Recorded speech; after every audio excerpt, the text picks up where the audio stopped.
Thought I'd show you a little bit of the grapple in action when you're using it as a root rake.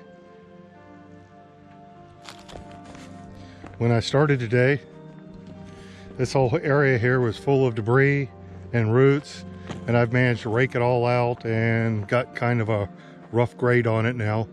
I wouldn't really say I graded it yet, I just smoothed it out. It was full of ruts from an excavator, because when I had an excavator out here it was very muddy. And anyway, I got it cleaned up pretty good now.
Thanks for watching.